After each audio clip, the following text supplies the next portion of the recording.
ಆಕೆಗೆ ಹುಟ್ಟಿನಿಂದ ಅದೃಷ್ಟ ಕೈ ಹಿಡಿಯದಿದ್ರೂ ಮದುವೆ ವಯಸ್ಸಿನಲ್ಲಿ ಅದೃಷ್ಟವೊಂದು ಕೈ ಹಿಡಿದಿದೆ.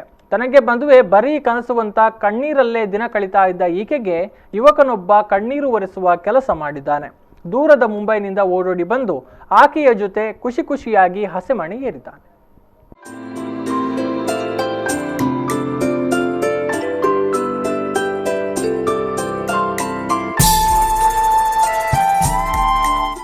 ಉಡುಪಿಯ ಕರಂಬಳ್ಳಿ ಗ್ರಾಮದ ನಿವಾಸಿಯಾಗಿರುವ ಸುನೀತಾ ಹುಟ್ಟಿನಿಂದಲೇ ಸೌಂದರ್ಯವತಿಯಾಗಿದ್ದರೂ ಪೋಲಿಯೋ ಎಂಬ ಮಹಾಮಾರಿ ಆಕೆಯ 2 ಕಾಲುಗಳನ್ನು ಕಿತ್ತುಕೊಂಡಿತ್ತು.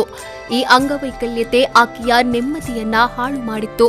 ಪಿಯುಸಿಯವರೆಗೆ ಓದಿಕೊಂಡು ತಂದೆ ತಾಯಿಯ ಆಶ್ರಯದಲ್ಲಿ ಬೆಳೆಯುತ್ತಿದ್ದ ಸುನೀತಾ ತನ್ನ ಕಾಲಿನಂತೆ ಬದುಕು ಕೂಡ ನಿರಾಧಾರವಾಗುತ್ತೆ ಎಂದು ಖಿನ್ನತೆಗೆ ಜಾರಿದ್ದಳು. ಆದರೆ ಕಾಲು ಕಿತ್ತುಕೊಂಡು ಕಷ್ಟಕೊಟ್ಟ ದೇವರು ಮದುವೆಯ ವಿಚಾರದಲ್ಲಿ ಈಕೆಯ ಭಾಗ್ಯದ ಬಾಗಿಲು ತೆರೆದಿದ್ದಾನೆ.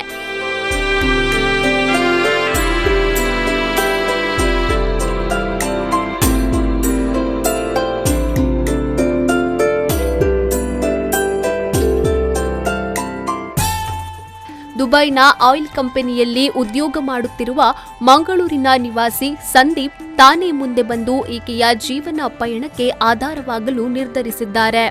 ಮನೆಯವರ ಒಪ್ಪಿಗೆಯಂತೆ ನಿನ್ನೆ ಈ ಅಪರೂಪದ ಮದುವೆಗೆ ಉಡುಪಿಯ ಕರಂಬಳ್ಳಿ ದೇವಸ್ಥಾನ ಸಾಕ್ಷಿಯಾಯಿತು. ಮಾನವೀಯತೆ ಇನ್ನೂ ಸತ್ತಿಲ್ಲ ಅನ್ನೋದಕ್ಕೆ ಉಡುಪಿಯ ಕರಂಬಳ್ಳಿಯಲ್ಲಿ ನಡೆದ ಈ ಆದರ್ಶ ಮದುವೆಯೇ ಸಾಕ್ಷಿ. ಈಗಿನ ಕಾಲದಲ್ಲಿ ದೇಹದಲ್ಲಿ ಒಂದು ಸಣ್ಣ ವೈಕಲ್ಯತೆ ಕಂಡರೂ ಹುಡುಗಿ ನನಗೆ ಬೇಡ ಅನ್ನುವವರೇ ಜಾಸ್ತಿ.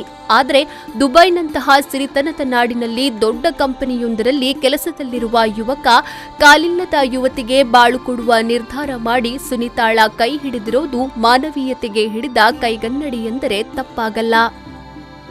ಪಲ್ಲವಿ ಸಂತೋಷ್, ವಿ4 ನ್ಯೂಸ್ 24/7 ಉಡುಪಿ.